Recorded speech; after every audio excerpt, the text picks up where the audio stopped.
All right, man. Cool. So let's go ahead and get started.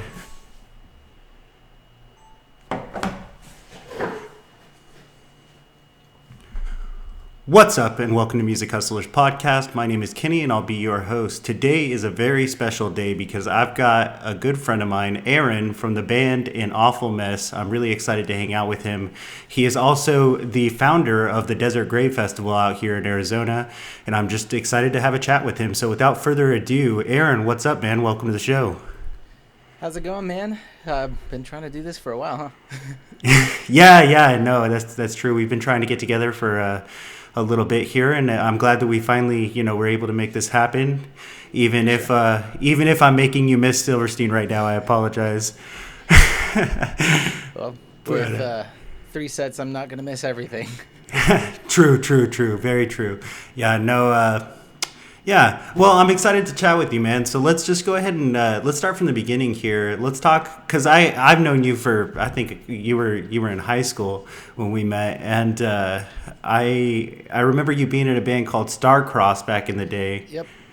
and I'm sure some of the listeners out here probably have heard of that band. So let's talk a little bit about Starcross, and then we'll transition into An Awful Mess and talk about An Awful Mess. So tell me, what kind of happened with Starcross and why you or how you transitioned into An Awful Mess. So Starcross had started out. It was me and um, Andrew, who's in an awful mess as well. Um, Eventually, he had left the band. He was in another band for a minute, and I took over the lead vocal duties. I got another guitarist to take my place, and um, from there, it kind of became a different band. We fell into a lot of like monotony after a while. Like we definitely plateaued after a bit. We we were able to do some festivals out in California, like Rock the Boat, which was on the Queen Mary. That was really cool. We did Warp Tour. We did a little run with the Ataris as well, and that was really cool. But just like with the revolving door of band members, it was really hard to keep that momentum going. Having to teach a new guy like every year or every few months all of our songs, or at least enough for a set. So it was just kind of hard to keep that going. So there came a time when we realized that we were going to have to put Starcross to bed. And at the same time, Andrew and I started working on stuff again, and we started writing stuff which would become um, the first few songs for An Awful Mess. And then we took some songs that were Starcross and brought them into An Awful Mess and just like rewrote some stuff, kind of beefed it up a little bit, made it a little more dynamic. Yeah, yeah, I feel that. And An Awful Mess. You guys have been around since when did An Awful Mess start exactly? So behind the scenes, we started maybe like 2018, 2019. We had been demoing stuff for a while. It was just the two of us at first, and then we started talking to a couple other guys. We got Kenneth Mustafa, who's played guitar, bass, and drums in Starcross. He's our drummer, and we had Ruben Ariano, who is our guitarist, our lead guitarist in Starcross. He recently left the band, um, but we brought him over from Starcross.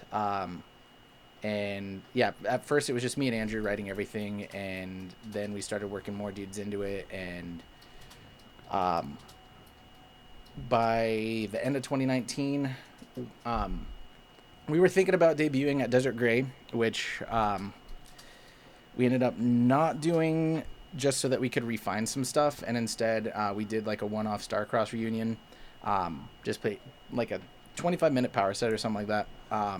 And then we released our first song beginning of 2020. It was like January 17th or something, 17th, 19th, something like that. Um, and planned our first show, and we were really excited to hit the ground running. And we're lining up a bunch of stuff. We're talking about expanding Desert Grey, doing like an outdoor festival with an extra couple stages, bringing bigger bands. And then after our first show in March of 2020, the world ended. Mm. Yeah, yeah, no, Bad timing. that's rough, man. That's rough. But I Uh, mean, it's given us time to work on stuff, and um, during that time, um, we put out a couple EPs. We did a Halloween one and a Christmas one. We just called them an Awful Halloween and an Awful Christmas because, branding. My Love it. girlfriend Megan did the art for those, and it's pretty sick. It was like half of it we did like covers, and then we did like one or two originals on each of them, I think. Um, so we've just been working on music. We've been sitting on a record, and just getting ready to play shows. Which we did our first show back uh, October 30th. We played with Inept Hero, Hazen, and Then It Hit Me at Pub Rock, and I was surprised at the amount of people that turned out for a show that had no pre-sale tickets. So that was really cool. That's awesome. Yeah, you guys have been making a lot of waves as of 2021. I've seen you guys been dropping music videos. You guys dropped an EP, all kinds of stuff actually. But let's before we dive into that a little bit, let's talk about Desert Gray Festival. That's something I've always really liked about you is Desert Gray Festival, just because I think it's a cool thing. I really do. So, in your own words, how would you explain Desert Gray Festival to someone who has never heard of it? So far, what Desert Gray Festival is like, um, kind of a meeting of the mind sort of thing. My idea behind it was bringing like local artists, like visual artists, into like network with bands and sell their stuff. Like it's it's equal parts music and art. So we brought out like I think like 5 or 6 different local art vendors, and we had like a spoken word artist. So we had a lot of different things going on. Um, we don't limit it as far as like genre or style of art. So we had like photographers, painters. Um, we had rap, metal, hardcore, rock, pop. So it's like local Warp Tour in the fall. Nice. And so our idea was going to be expanding it and bringing in bigger artists last year. And we were talking to Club Red about it. Rest in peace. Rip. COVID's claimed a lot, man. It But did. we were talking to Club Red because we were real tight with them, and they were gonna help us getting like all the permits and stuff. We were gonna get the fences and the stages and lighting and everything for 2 additional outdoor stages in the parking lot of Club Red. But then 2020 happened. Yeah. No, I feel that, man. Yeah, 2020, kind of screwed up a lot for the music industry and the world as Yeah, a whole. But I mean, one thing I like about an awful mess is that you guys have, stuck it out. I saw a lot of bands that just didn't, keep going because of yeah. all the shit. And I feel like an awful mess continued, and I'm really psyched for that. Um, about Desert Gray, though, do you? We're not doing. Very obviously, it hasn't happened this year. But do you think we'll see a Desert Gray 2022? We're actually talking about it right now. We're looking at I think 3 different venue options. I'm talking to all the artists and bands that had played the last couple festivals, just to put like feelers out there. Um, so I'm gonna be working on kind of testing the waters, getting some bands together over the next few months, putting some shows together, thinking about doing like an emo anti Valentine's show the weekend before, um, and then You should do throughout the it. year. prerequisite is every band has to play the saddest emo song that they can think of. Dude, please do. That'd be so good. That'd be fun. I mean, it's like 80s night for our parents, you know. Yeah, no, dude, I feel it. I think that's a really solid idea. It reminds me, of emo night a lot, but Yeah. it'd be live music, so it's a little different than the DJ, and I like that. I think We it would actually be. we played an emo night with Hands Down one time at Joe's Grotto. So Uh, we played like some of our stuff, and then like we mixed in some cover stuff into it. So that's I know they sick. do some stuff like that at like some emo nights. But yeah, That's just sick. I want to start doing shows again because it's some of the most fun that I have. It is like because I like to book the shows. I like to promote the shows. Uh, Hit the streets, sell tickets, put up flyers and stuff, and then I production manage like the whole thing. I get usually I get a stage manager, especially if it's like a festival. I've done like I think 4 festivals because like really the seeds of Desert Gray were sown when I put on this like kind of punkish festival. I don't even remember what year it is or what year it was. It was called I Can't Hear You Fest. Um, I remember that fest. and then that was at the Nile. And then there was that Damn Fest after Edge or X1039 finally went down. So we did like a tribute festival for that where we had the 2 stages, Nile and the Underground. Is that a puppy? And what was that? Is that a puppy? Oh yeah, Nice. Sorry to yeah. interrupt, but It's 2 dogs fighting. that's awesome. What's your dog's name? We have a German Shepherd. Her name is Parker, and then a husky named Lily. Oh, that's awesome. I love the name Lily. Yeah, it's short for Lalandra, which is Nice.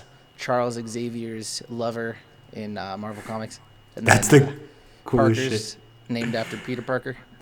Nice. It's like so the guy that we got her from wanted pictures, and I was like J. Jonah Jameson wants pictures of Spider-Man.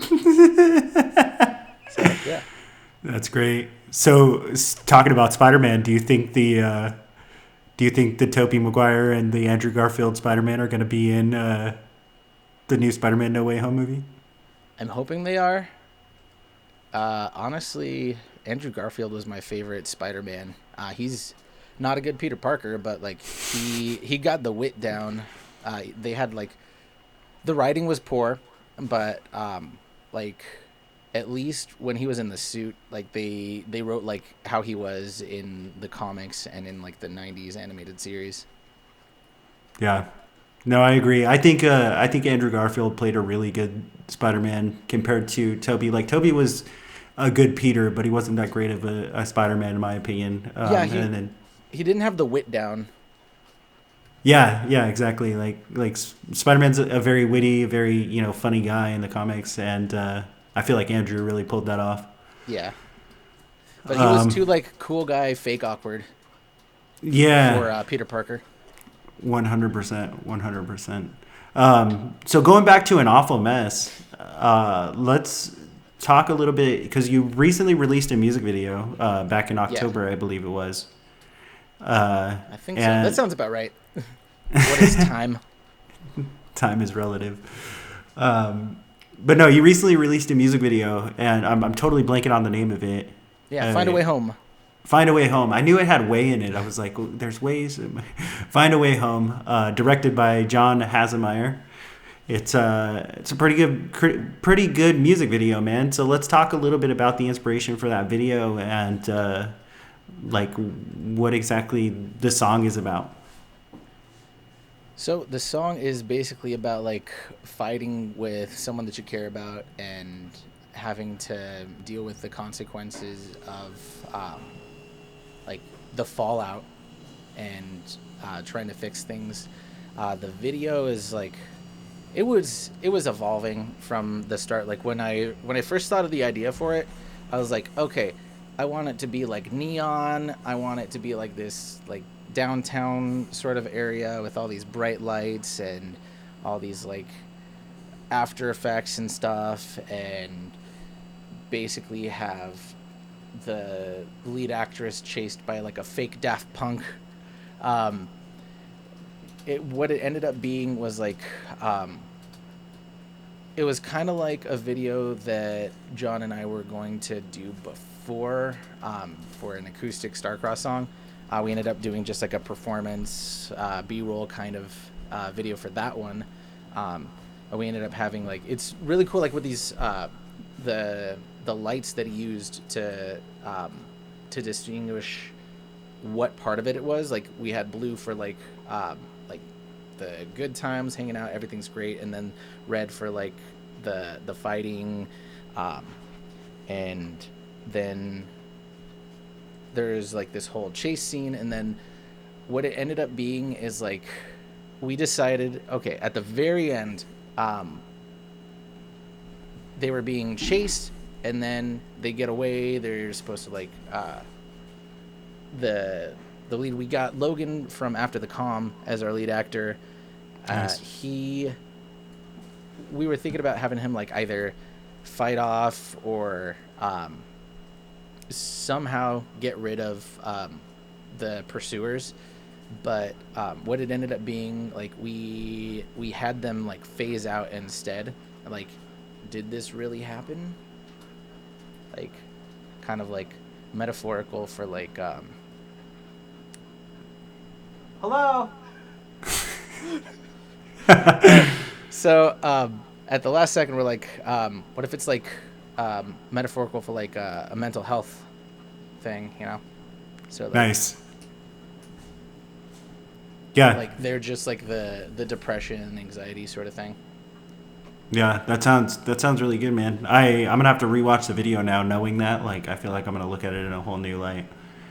Yeah, and the video is really well done. It was shot like, it was awesome. Like the last time that John did a video for us, I don't think he had that camera. So like already it was that much better, and the editing that he did now, it's just like, it's so far beyond the stuff that he had done before. Nice. And I was just out with him and It's All Grizzly for That's their right. video shoot, and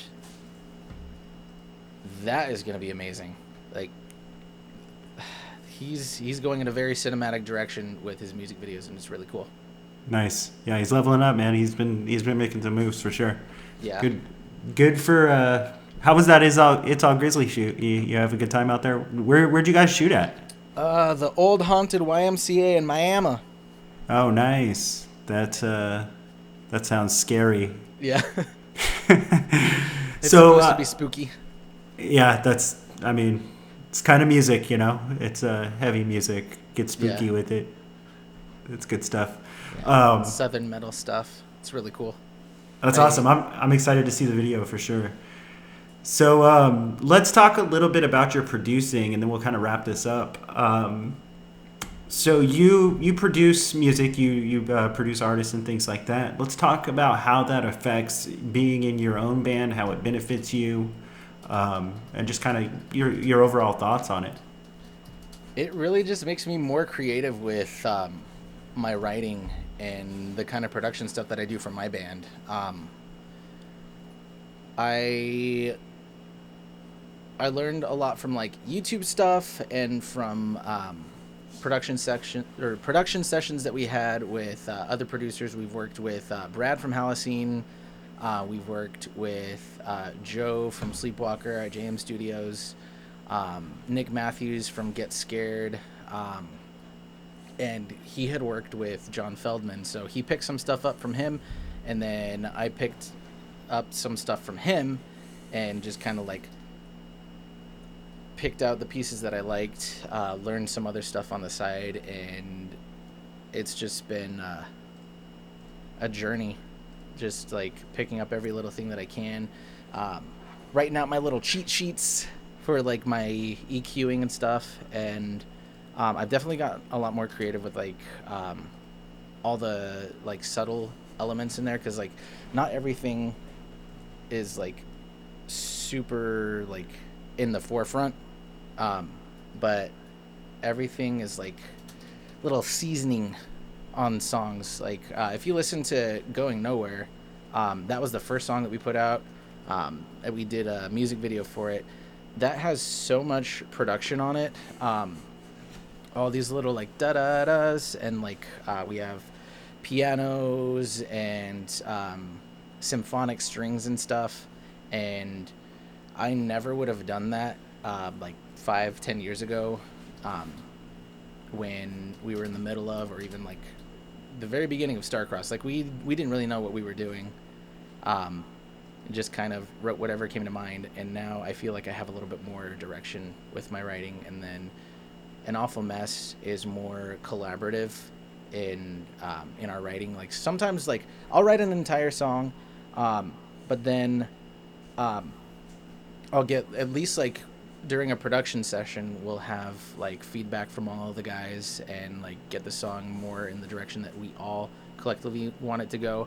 Other times like I'll write this part, someone else will write another part, and then we kind of like mix things together, see what sticks.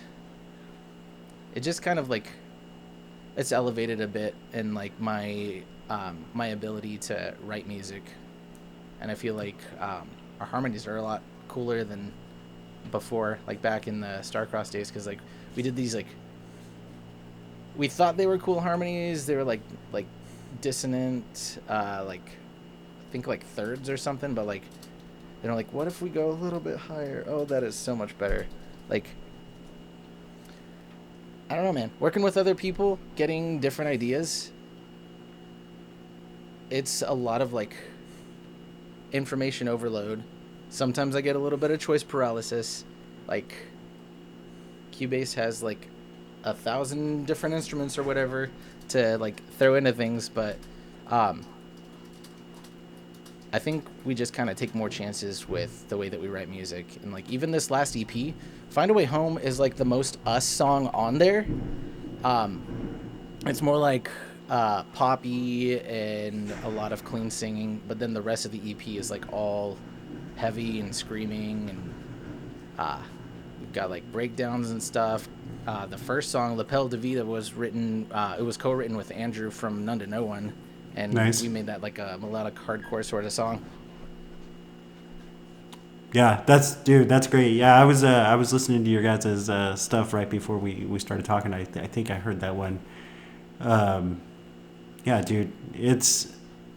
I had a question that actually came to mind when you were talking there. I wanted to ask you, um, if you could give a piece of advice to someone who's like trying to break into producing, say they're in a band and they want to record their own stuff, what would that be? So I think every band needs to have at least one person that has at least like the minimum gear, like $100, I think, Scarlett interface, and get the free DAW, digital audio workstation, for those who don't know. Um, get the free recording software that comes with it, and just start like messing around with it. I watch a lot of what is it?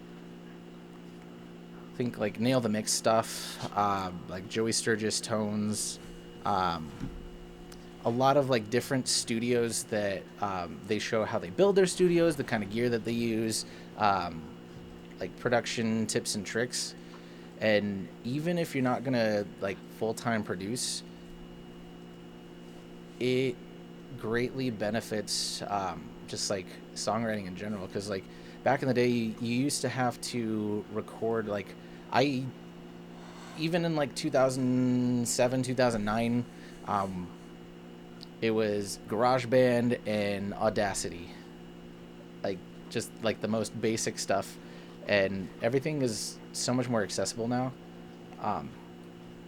Just spend $100-$200, something like that. I know Focusrite has a lot of like bass packages that come with like headphones and interface, a microphone. I got mine for like starting out, I think it was like $150 to $200, and it came with a basic Scarlett CM25 condenser mic, and that was enough to start demoing. We wrote like a dozen songs, and they weren't perfect. They weren't going to be. They were never going to be.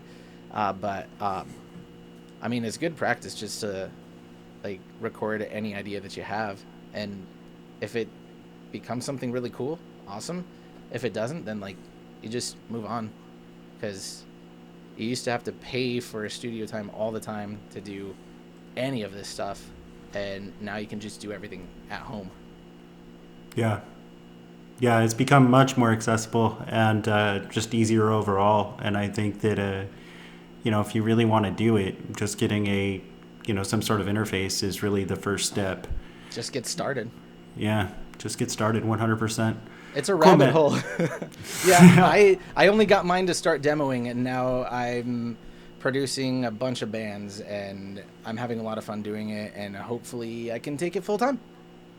Nice. Yeah, no, yeah, man, I think that you're leveling up. I think I've been listening to your mixes for a minute, and I think, every so often I hear something, I'm like, all right, this is better than I heard, a couple of days ago. So I think that, if you just keep going, you'll get there.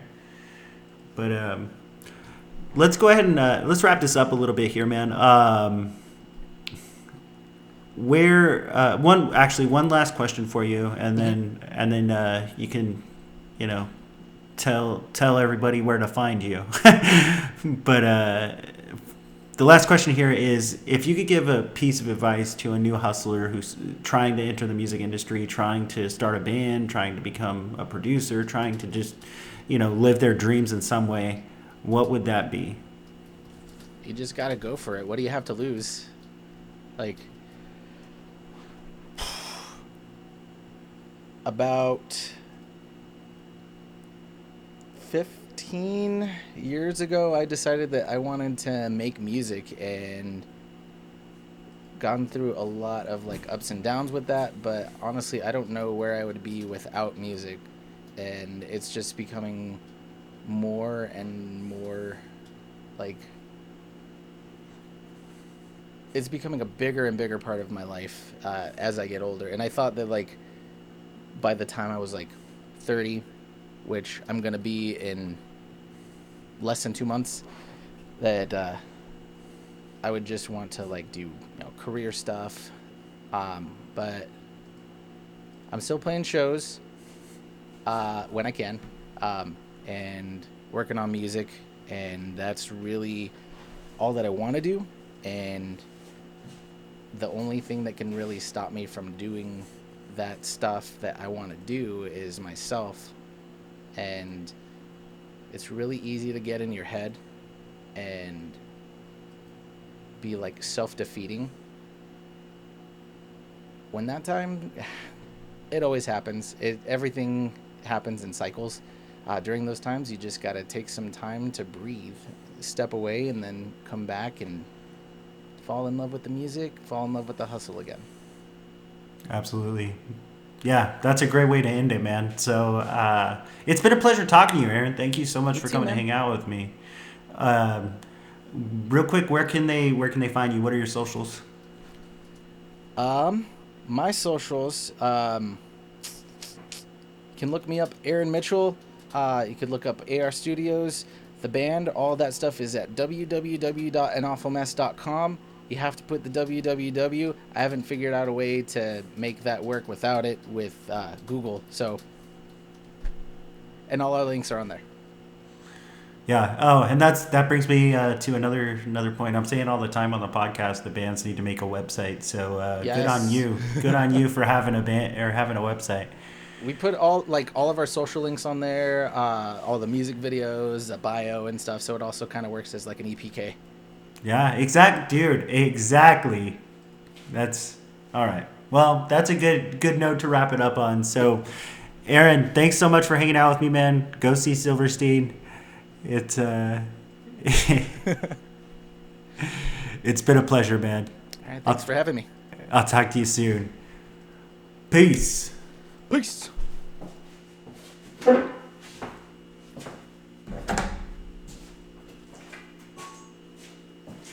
We can just Yeah, we can just wrap it up. Just send me, if you could, yeah, if you could just send me that. Oh, you had shit in your teeth? Oh, I feel it. Um, oh, bro, that's the worst. But yeah, no, if you could just, whenever you get a chance, I'm going to try to get it out as soon as possible, like within the next couple of weeks here. Uh, yeah, that's why I'm glad that you recorded audio as well, because now I can mix both the audios and then yeah, it'll make things. This is honestly the first time I've ever done it like this, so I'm excited to see how it comes out. um,